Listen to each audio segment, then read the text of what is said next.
आनंद मठ। आनंद मठ और ऋषियों की अनमोल धरोहर को संजोएं।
भाष्य का पाठ करते हैं, आप दोहराइएगा।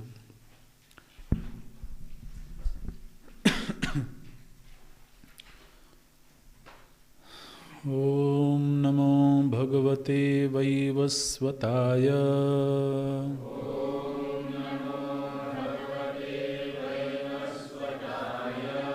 मृत्यवे ब्रह्मविद्याचार्याय नचिकेतसे च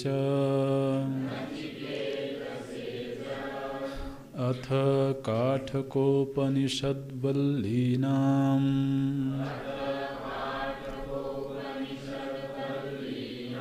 सुखार्थप्रबोधनार्थम्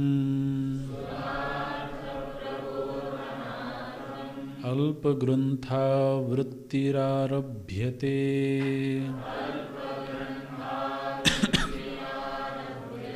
सदेर्धातोः विशरणगत्यवसादनार्थस्य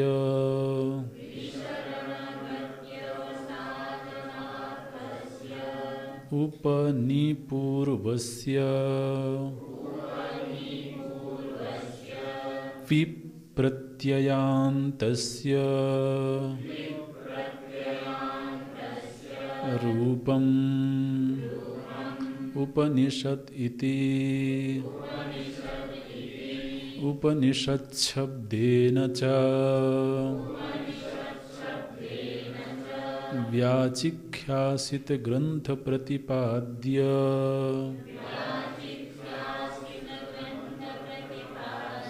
वेद्य वस्तु विषया विद्या उच्यते। केन पुनः अर्थयोगेन उपनिषच्छब्देन विद्योच्यते इति उच्यते।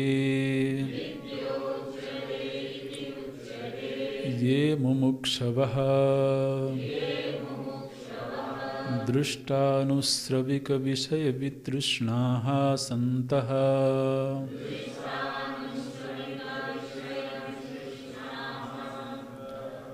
वितृष्णाः सन्तः उपनिषच्छब्दवाच्याम् वक्ष्यमाणलक्षणाम् विद्याम् उपसद्य उपगम्य तन्निष्ठतया निश्चयेन शीलयन्ते तेषाम् अविद्यादेः संसारबीजस्य विशरणात् विशशनात् विनाशनात् इति अनेन अर्थयोगेन विद्या उपनिषत् इति उच्यते। तथा च वक्ष्यति निचाय्यतं मृत्युमुखात् प्रमुच्यते।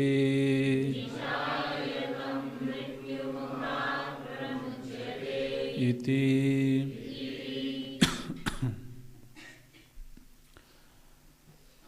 ओम नमो भगवते वैवस्वताय मृत्युवे ब्रह्मविद्याचार्याय नचिकेतसे च। ग्रंथ का आरंभ करते हुए भगवान भाष्यकार तो ब्रह्म विद्या के आचार्य और शिष्य दोनों का वंदन करते हैं।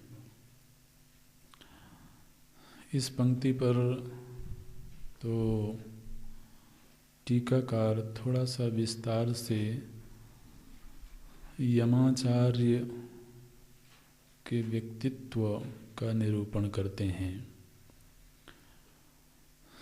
टीकाकार बोलते हैं, यह साक्षात्कृत परमानंदः यावद अधिकारं याम्ये पदे वर्तमानः अकर्तृ ब्रह्मात्मतानुभव बलतः भूतयातना निमित्त दोषैः अलिप्त स्वभावः आचार्यः वरप्रदानेन परब्रह्मात्मैक्य विद्याम् उपदिदेश। यस्मै च उपदिदेश ताभ्यां नमस्कुर्वन् आचार्य भक्तेः विद्याप्राप्ति अंगत्वं दर्शयति। ओम नमो भगवते वैवस्वताय इति। तो यमाचार्य कौन हैं? बोलते हैं सबसे पहला जो उनका लक्षण है वो ये है कि उन्होंने परम आनंद का साक्षात्कार किया है। ये यमाचार्य का प्रथम लक्षण है, जिन्होंने परम आनंद का साक्षात्कार किया है। जो परम आनंद है, जो निरतिशय आनंद है, निर्नैमित्तिक आनंद है, उस आनंद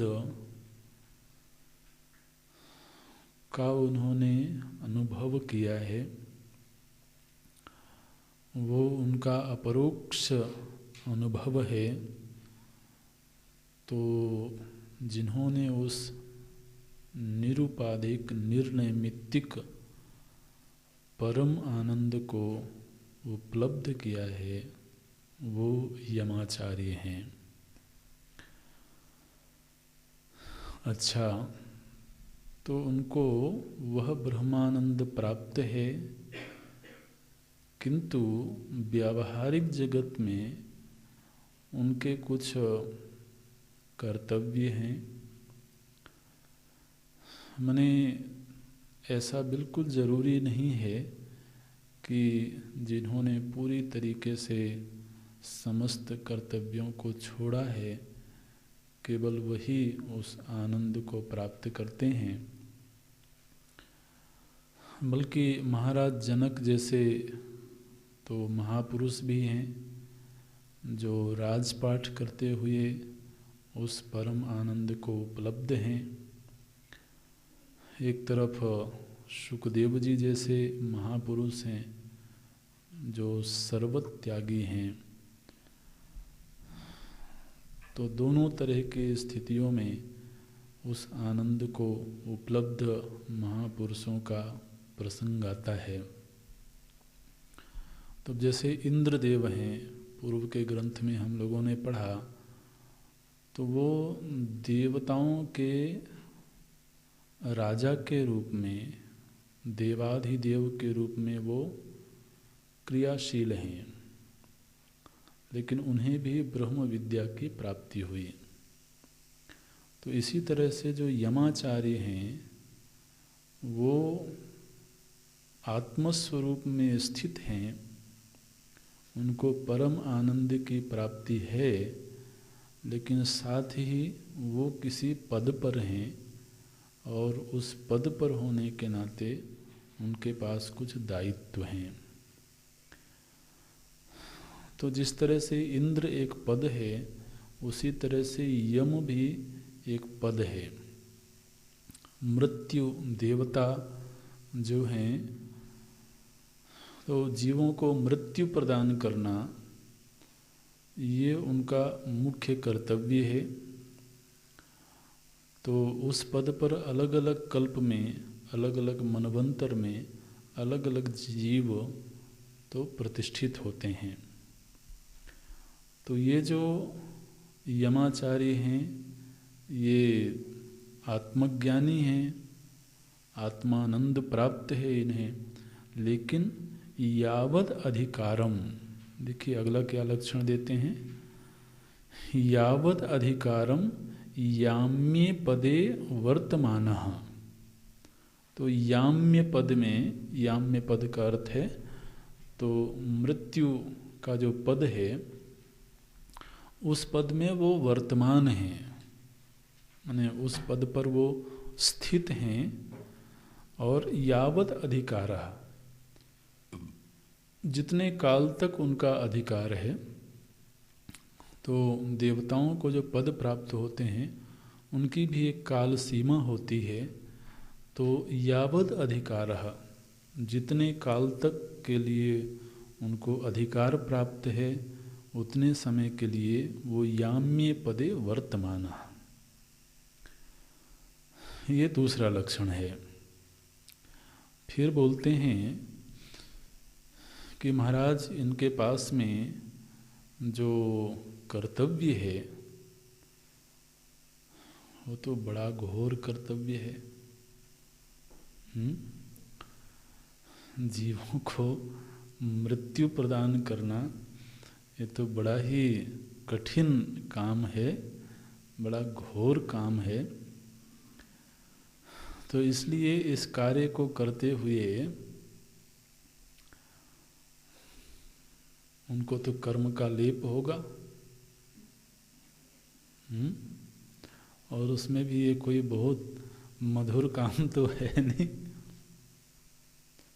तो इसलिए संभव है कि वो कर्म से लिप्त होवें। तो देखिए बहुत सुंदर लक्षण करते हैं टीकाकार, बोलते हैं अकर्तृ ब्रह्मात्मतानुभव बलतः, जो उनका निज स्वरूप है ब्रह्म स्वरूप, वो कैसा है? बोले अकर्तृ। वो अकर्तृ ब्रह्म स्वरूप के अनुभव के बल से भूत यातना निमित्त दोषैहि, भूतों को जो यातना दी जाती है, महाराज केवल मृत्यु देना ही काम थोड़ो है। फिर जो उनके लोक में पधारते हैं उनको दंड देना भी उनका कार्य है। तो दंड तो भूतों को, माने जीवों को यातना तो बहुत होती है, कष्ट होता है। तो उस जीवों को कष्ट देने से उनको दोष लगता होगा। तो बोलते हैं कि भूत यातना निमित्त दोष ही अलिप्त स्वभाव, उन दोषों का उनके ऊपर लेप नहीं होता है।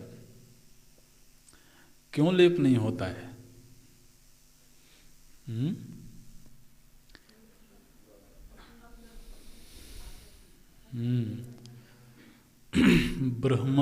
ब्रह्मात्मता अनुभव बलता, उनके पास में जो बल है वो बल ऐसा है कि वो कर्म का लेप नहीं होने देता है। कौन सा बल है? बोलते हैं ब्रह्मात्मतानुभव।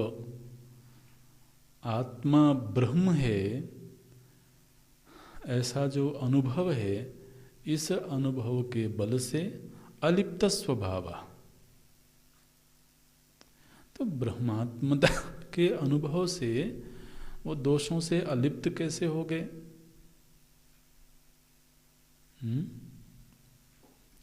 अगर ब्रह्मात्मता का अनुभव किसी को प्राप्त हो तो वो कर्म आदि दोषों से अलिप्त कैसे हो गया?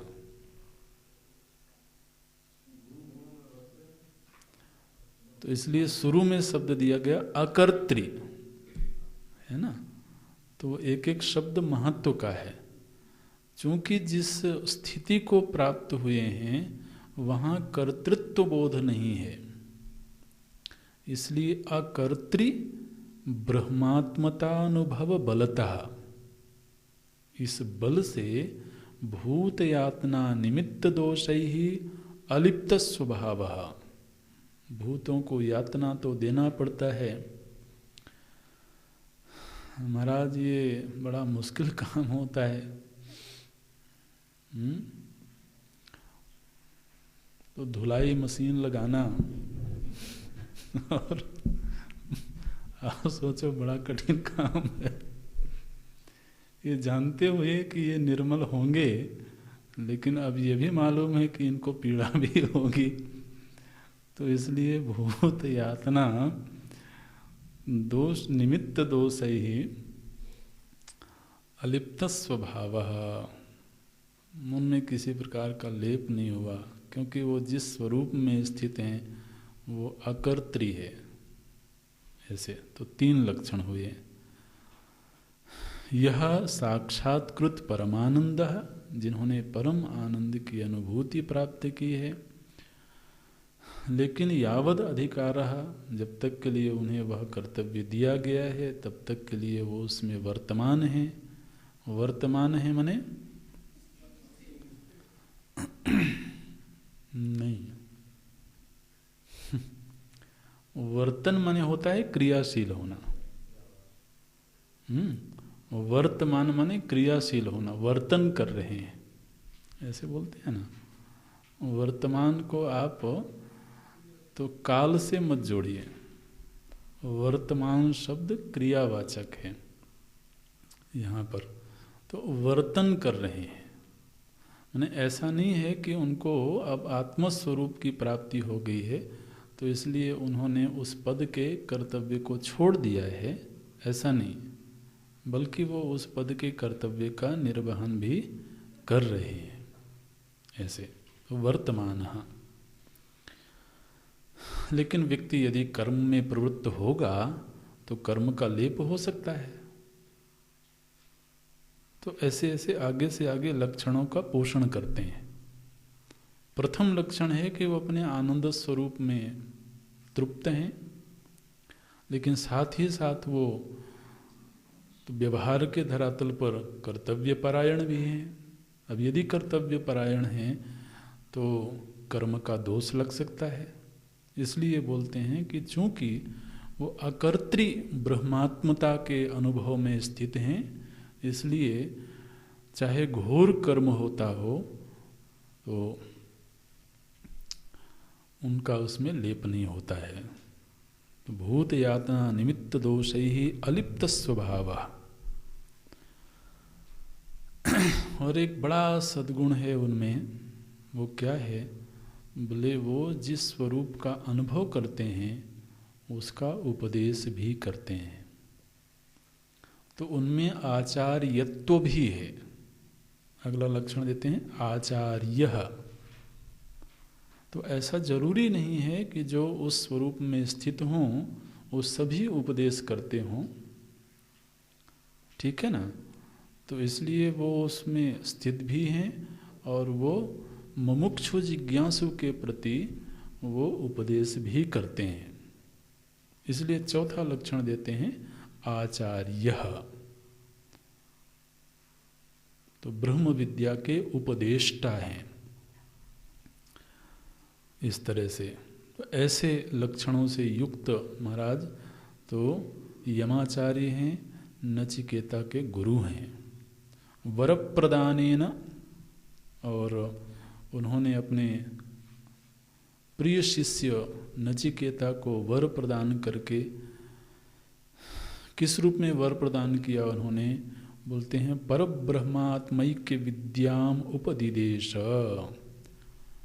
तो परब्रह्म संबंधी विद्या का उन्होंने उपदेश किया। तो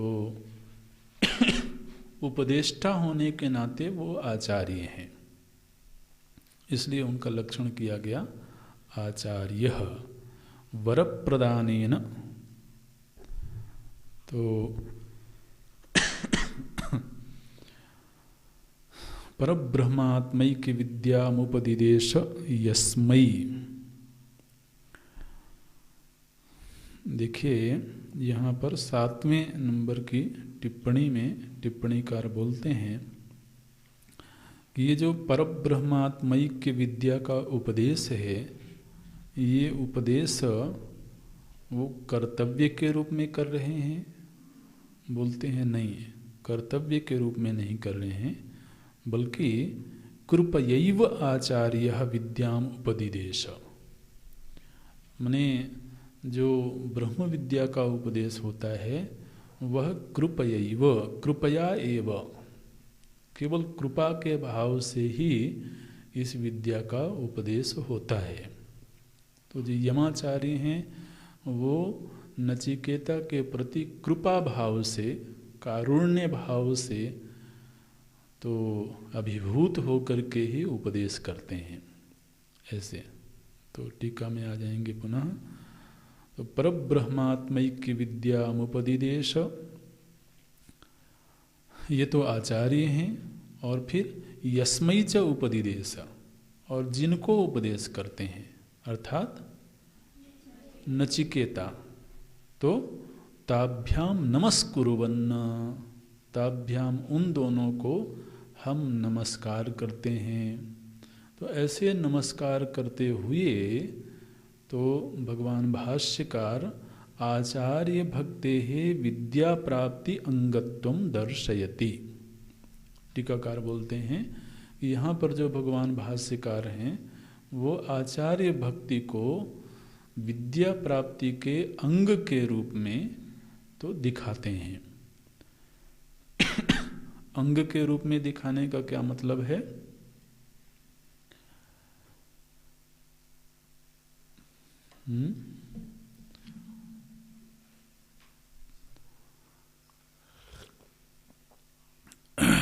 ब्रह्म विद्या की प्राप्ति में आचार्य भक्ति को अंग के रूप में दिखा रहे हैं। अंग के रूप में का मतलब ये है कि जैसे अंगी होवे और उसमें कोई अंग खंडित होवे तो वो सर्वांग नहीं माना जाएगा, है ना।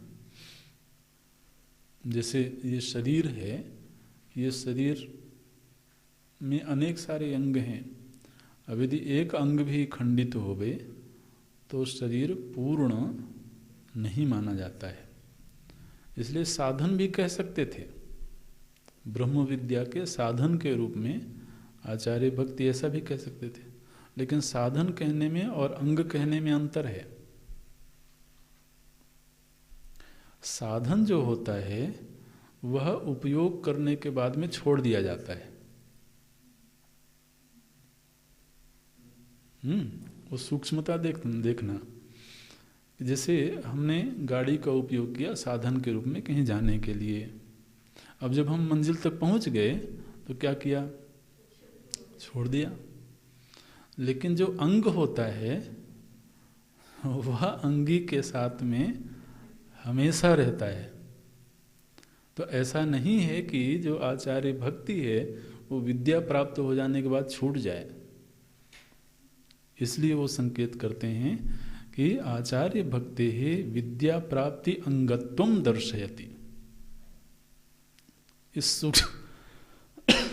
सूक्ष्मता को दिखाने के लिए तो भगवान भाष्यकार दोनों को नमन करते हैं। टिप्पणीकार बोलते हैं, अब देखिए फिर विस्तार होने लगता है लेकिन लोभ भी होता है थोड़ा पढ़ने का। तो बोलते हैं कि जो भगवान भाष्यकार नचिकेता माने शिष्य के प्रति भी नमन करते हैं, तो क्यों नमन करते हैं? क्योंकि विद्या प्राप्ति के संप्रदाय में आगे चल करके नचिकेता भी आचार्य हुए। भाई इस ग्रंथ में तो शिष्य के रूप में है, लेकिन विद्या प्राप्त होने के बाद आगे वो भी आचार्य बने, तो इसलिए वो भी वंदनीय है। माने जब शिष्य भाव में है तब भी वंदनीय है, और जब आचार्य भाव में होंगे तब भी वंदनीय है। ऐसे बोलते हैं अस्मदादि पर्यंतम विद्या संप्रदाये नचिकेतसः अपि आचार्यत्वात्, ऐसे टिप्पणीकार बोलते हैं। तो ये इस ग्रंथ के आचार्य का स्वरूप है, आचार्य का परिचय है। अब हम भाष्य में प्रवेश करते हैं। भगवान भाष्यकार बोलते हैं अथ काठकोपनिषद्वल्लीनां सुखार्थ प्रबोधनार्थम अल्पग्रंथा वृत्ति आरभ्यते। अथ, ये जो अथ शब्द है यह मंगलकारी होता है। अथ शब्द अपने आप में मंगलाचरण है। तो अथ शब्द का अर्थ आरंभ करने के अर्थ में नहीं है मुख्य रूप से। जैसे प्रायः किसी कथा का आरंभ हुआ, किसी अध्याय का आरंभ हुआ, तो शुरू में बोला जाता है अथ अथ प्रथमोध्यायः। तो ऐसे लगता है कि अथ माने अब आरंभ हो रहा है। तो अथ शब्द मंगलाचरण के रूप में है। तो किसी भी शुभ कार्य का आरंभ मंगलाचरण से होना चाहिए। तो अथ शब्द का उच्चारण करने से मंगलाचरण हो जाता है। ऐसे जैसे इति शब्द का अर्थ हमने बताया था आपको, ऐसे ही अथ शब्द तो मंगलाचरण के रूप में है। ओंकारश्च अथ शब्दश्च द्वावेतौ ब्रह्मणः पुरा कंठं भित्वा विनिर्यातौ तस्मान् मांगलिकावुभौ। तो ब्रह्मा जी के मुखारविंद से सर्वप्रथम ओंकार और अथ ये दो शब्द प्रकट हुए।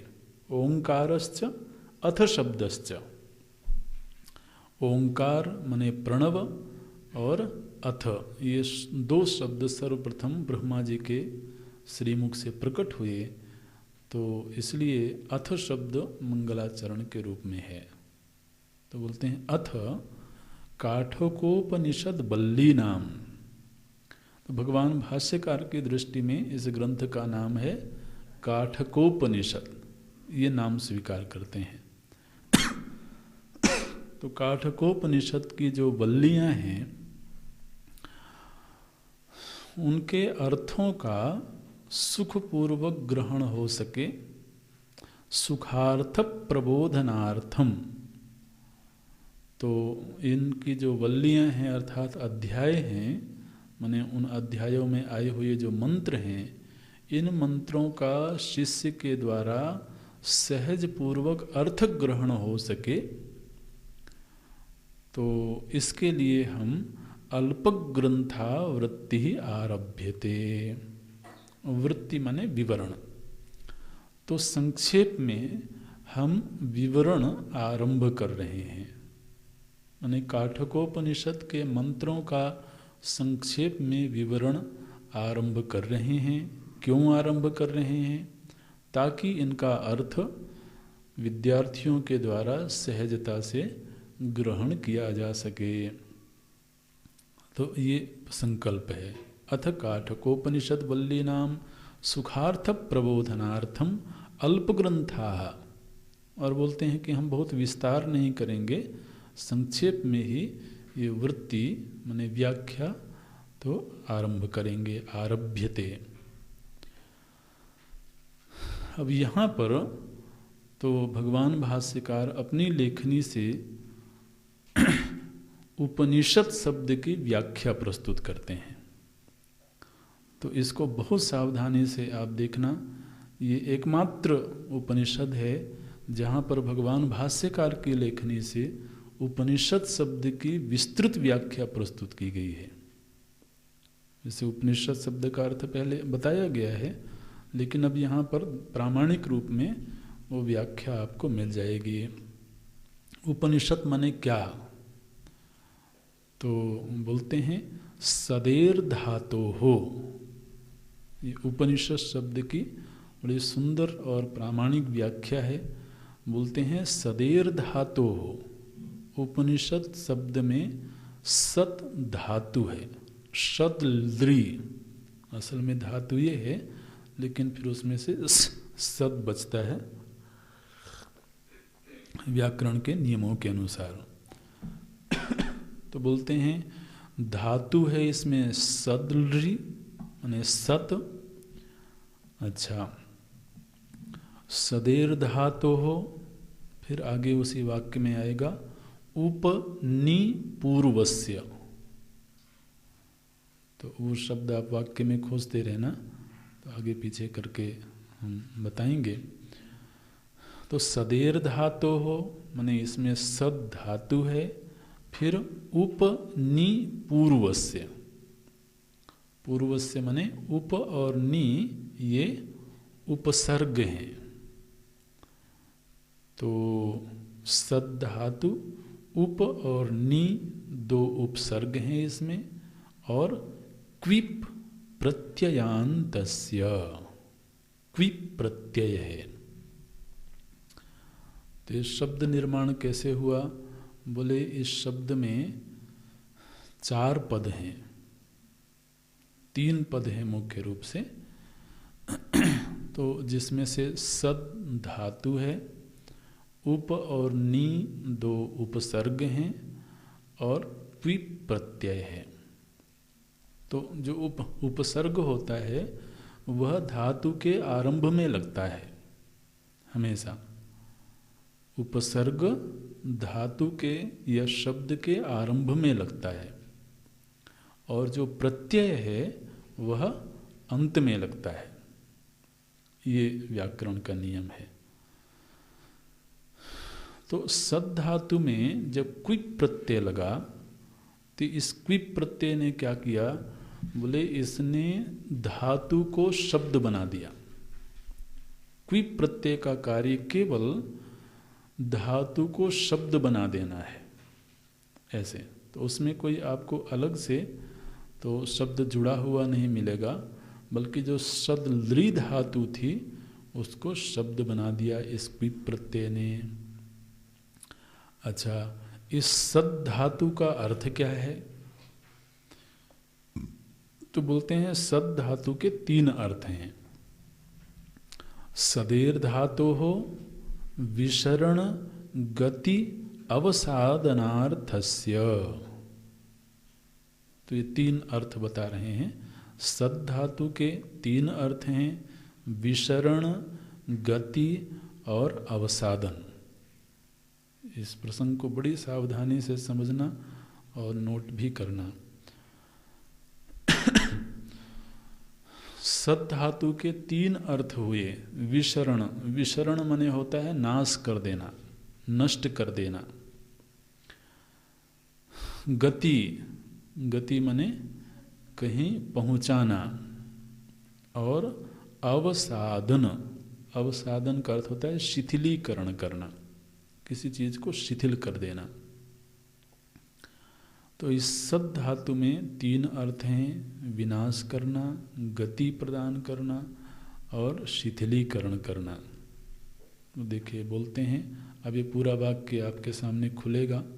सदेर धातु हो विसरण गति अवसादनार्थस्य उप निपूर्वस्य।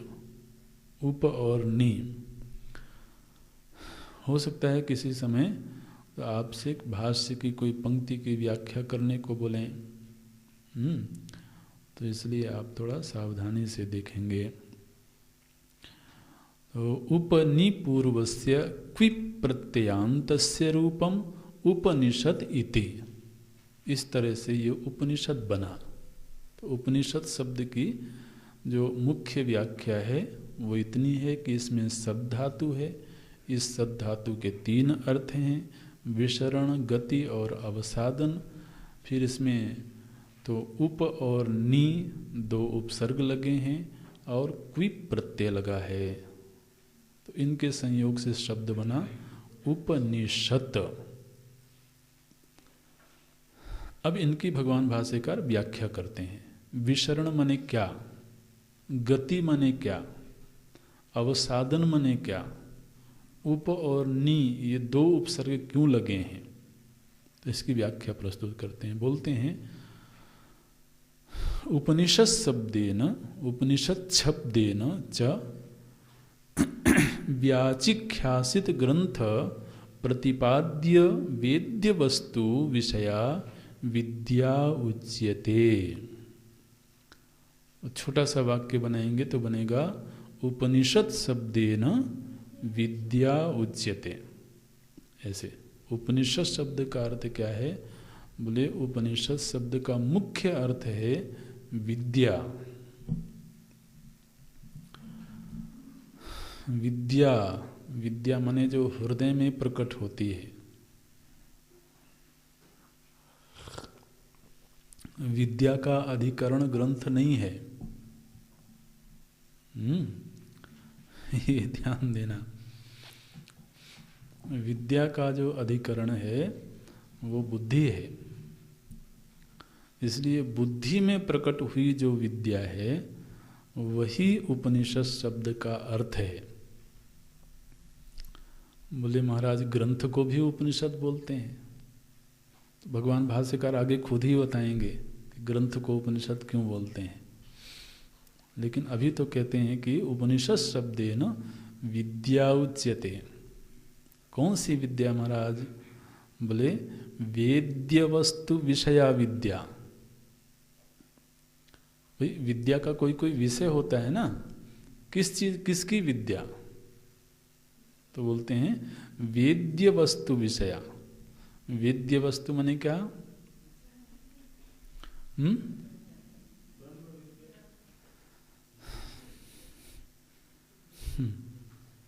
नहीं, वेद्य वस्तु माने जो जानने योग्य है। वेद्य बने ऐसा नहीं, जो जानने योग्य है। मनुष्य जीवन में सबसे महत्वपूर्ण चीज कौन सी है जिसको जानना चाहिए? वो जानने योग्य जो विषय है वो ब्रह्म तत्व है, ब्रह्मात्म बोध है। तो इसलिए वेद्य वस्तु विषया विद्या, जो सर्वाधिक जानने योग्य विषय है उसके संबंध में जो विद्या है उसी को उपनिषद कहते हैं। अच्छा, इस वेद्य वस्तु की खबर कैसे लगी? बोले वो पता लगा ग्रंथ के माध्यम से। तो इसलिए अब क्या बोलते हैं, ग्रंथ प्रतिपाद्य वेद्य वस्तु विषया। जो इस ग्रंथ का प्रतिपाद्य है वही वेद्य वस्तु है और उसी के विषय में विद्या है। और उसी ग्रंथ की व्याख्या हम करने जा रहे हैं। तो क्या बना? व्याचिख्यासित। व्याचिख्यासित माने जिनकी व्याख्या अभी हम करने जा रहे हैं। ऐसे ग्रंथ में जो प्रतिपाद्य वस्तु है, प्रतिपाद्य वस्तु क्या है? ब्रह्मात्मैक्य बोध ही प्रतिपाद्य वस्तु है। तो ऐसी जो प्रतिपाद्य वस्तु है वही वेद्य वस्तु है और उसी के संबंध में जो विद्या है उसको उपनिषद कहते हैं। तो उपनिषद शब्देन च व्याचिख्यासित ग्रंथ प्रतिपाद्य वेद्य वस्तु विषया विद्या उच्यते। बोलते हैं अच्छा वो वेद्य वस्तु क्या है महाराज, और उस वेद्य वस्तु को जान लेने से क्या होगा?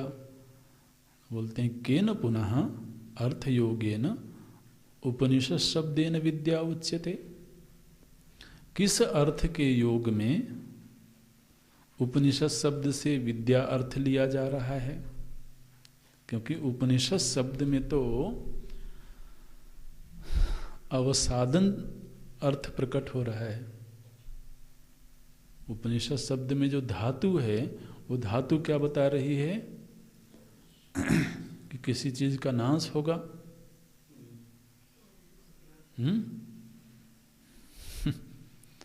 बोलते हैं विद्या किसी चीज का नाश करती है क्या? भाई किसी चीज का नाश तो कर्म से होता है ना। किसी चीज को नष्ट करना है या उत्पन्न करना है, आप्य है, संस्कार्य है, विकार्य है, उत्पाद्य है, ये क्षेत्र तो कर्म का है।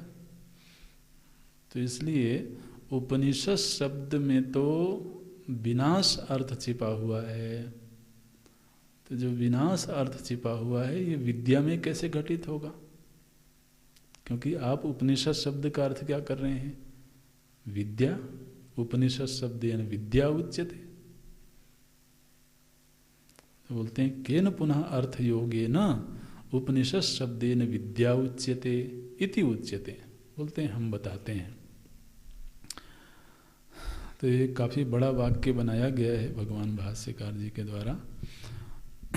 बोलते हैं ये मुमुक्षवः दृष्टानुश्रविक विषय वितृष्णाः सन्तः उपनिषद शब्दवाच्यां वक्ष्यमाण लक्षणां विद्याम् उपसद्य उपगम्य तन्निष्ठतया निश्चयेन शीलयन्ति तेषाम् अविद्यादेः संसारबीजस्य विसरणात् विशसनात् विनाशनात् इति अनेन अर्थयोगेन विद्या उपनिषद इति उच्यते। तो उपनिषद शब्द का अर्थ विद्या इसलिए किया गया है क्योंकि इस विद्या में एक सामर्थ्य है। क्या सामर्थ्य है बोले तो ये विनाश करने में समर्थ है। किस चीज़ का विनाश करने में? बोले संसार बीजस्य, संसार का संसरण का जो बीज है उस बीज को नष्ट करने में ये विद्या समर्थ है। इस अर्थ के योग से ही उपनिषद शब्द का अर्थ विद्या किया गया है। इस विद्या में ये सामर्थ्य है कि ये संसार के बीज को नष्ट कर दे। संसार का बीज क्या है? बोले अविद्या देह, जो अविद्या आदि हैं। अविद्या आदि माने अविद्या काम कर्म। तो अविद्या काम कर्म ये जो संसार के बीज हैं इनको नष्ट करने में ये विद्या समर्थ है। महाराज सभी की अविद्या को नष्ट करती है क्या? बोले ऐसी उनको कोई बहुत जरूरत नहीं है। वो तो जो अपनी अविद्या को नष्ट करवाना चाहे उन्हीं की करेंगे। उनको कोई ऐसे बहुत जल्दी थोड़ा है कि तो बोलते हैं ये मुमुक्षवः, जो मुमुक्षु हैं उन्हीं के संसार बीज को नष्ट करती है। अच्छा, मुमुक्षु कौन है महाराज? बोलते हैं दृष्ट आनुश्रविक विषय वितृष्णाः मुमुक्षवः। बोले कि जिन्होंने दृष्ट माने इस दुनिया में उपलब्ध होने वाले भोग हैं, और आनुश्रविक जिनके विषय में व्यक्ति सुनता है।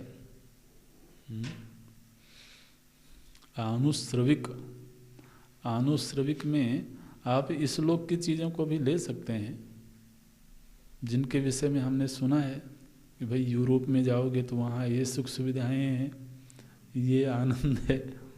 स्विट्ज़रलैंड में जाओगे तो वहाँ इस तरह का प्राकृतिक सौंदर्य है, इस तरह का उपभोग है। तो आनुश्रविक जिनके विषय में हमने सुना है।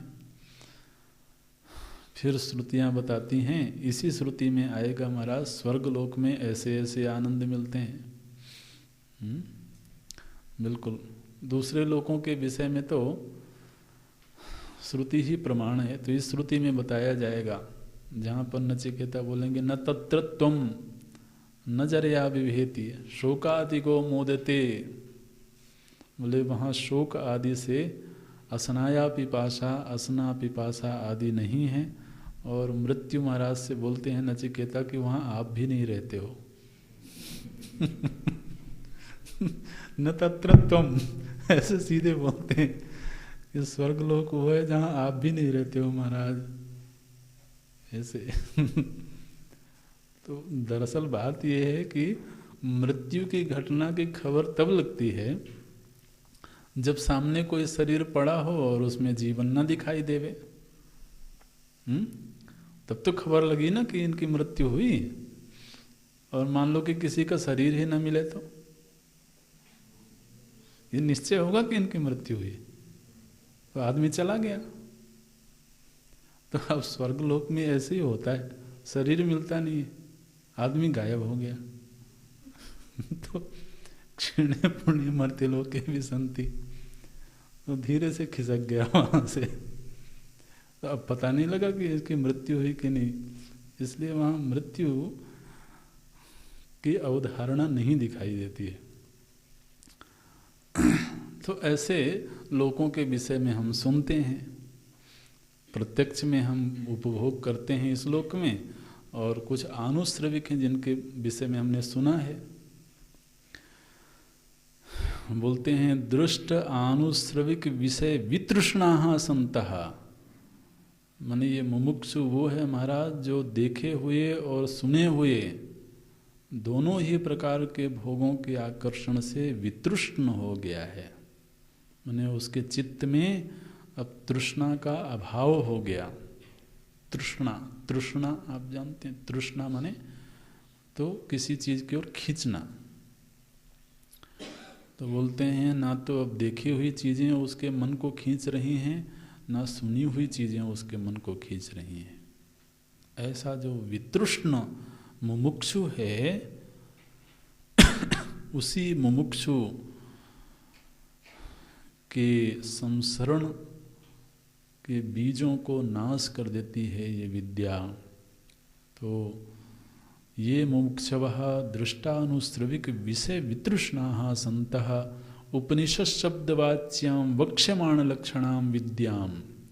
उपनिषद शब्द से जिस विद्या का संकेत किया गया है और इस ग्रंथ का जो प्रतिपाद्य विद्या है, उस विद्या के समीप जब कोई जाता है, उपसद्य विद्याम उपसद्य, उस विद्या के माने अब देखिए ना, कोई मुमुक्षु है, विरक्त है वो, लेकिन विरक्त होने पर भी मानो कि वह विद्या के समीप नहीं गया, उपनिषद के समीप नहीं गया, उपदेष्टा के समीप नहीं गया, तो उसकी अविद्या का उच्छेद होगा क्या? तो पहले तो उसमें मुमुक्षुता होवे, मुक्त होने की इच्छा होवे, और फिर विद्याम उपसद्य, उस विद्या के समीप जावे। क्या बोलते हैं? उपसद्य। उपसद्य माने क्या? उपगम्य, विद्या के पास गया। फिर तन्निष्ठतया निश्चयेन शीलयन्ति, जो पूरी निष्ठा और एकाग्रता के साथ उस विद्या का अनुशीलन करता है, उस विद्या को प्राप्त करने का पूरे उत्साह और निष्ठा के साथ वह प्रयत्न करता है। तो तन्निष्ठतया निश्चयेन शीलयन्ति। निष्ठतया माने निष्ठतया माने महाराज वो खंभा गाड़ के बैठ गया कि अब मैं कहीं नहीं जाऊंगा। बिल्कुल, अब तो इस विद्या को छोड़ के कहीं नहीं जाने वाला हूँ। यहाँ पर दिखाई देगा, ये सारे जो अर्थ बता रहे हैं ना, वो इस ग्रंथ में देखने को मिलेगा। नचिकेता महाराज बिल्कुल अड़ गए। उनके जो गुरुदेव हैं बोलते हैं तुम दूसरी चीज़ें ले लो, दूसरी चीज़ें ले लो। बोलते हैं नहीं, वरस्तु में वर्णीय स एव। बोलते हैं गुरुदेव मेरा अंतिम वर्णीय तो ये विद्या ही है। बोले अरे कहाँ उस विद्या के चक्कर में पड़े, बड़े बड़े देवताओं के लिए प्राप्त करना मुश्किल होता है। बड़े बड़े इंद्र आदि देवता भी कई बार उससे वंचित रह जाते हैं, बहुत कठिन है वो। बोलते हैं वो आप सब छोड़िए, वरस्तु में वर्णीय स एव, मेरा तो वर्णीय वही है, इसलिए मैं कहीं नहीं जाने वाला हूँ। तो उसको बोलते हैं तन्निष्ठतया निश्चयेन शीलयन्ति ये मुमुक्षवः। ये मुमुक्षुओं का अभी तक विशेषण दे रहे थे। तेषाम अविद्यादेः, ये शब्द एकदम शुरू में था, वाक्य जहाँ से शुरू हुआ था। ये अब उस एक ही व्याख्या यहाँ तक हुई है। तेषाम, उनके प्रति जो, तो अविद्यादेः संसार बीजस्य, उनके अविद्या आदि संसार बीज का विशरणात् विशसनात् विनाशनात्, जो विनाश कर देता है, विनाश कर देती है। इति अनेन अर्थ योगेन, इसी अर्थ के योग में तो विद्या उपनिषद इति उच्यते। तो उपनिषद का अर्थ विद्या किया गया है। क्योंकि उपनिषद शब्द में विनाश छिपा हुआ है। तो विद्या में विनाश धर्मिता कैसे है? तो उसकी व्याख्या की गई, चूँकि यह विद्या अविद्यादि संसार बीज का नाश कर देती है, इसलिए विद्या उपनिषद के रूप में कही गई।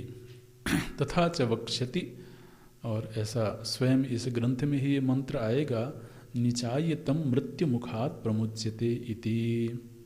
तो जो इस विद्या को प्राप्त कर लेता है वह मृत्यु के मुख से बाहर निकल आता है, ऐसे इस श्रुति में कहा जाएगा। तथा च वक्ष्यति निचायतम मृत्यु मुखात प्रमुच्यते इति।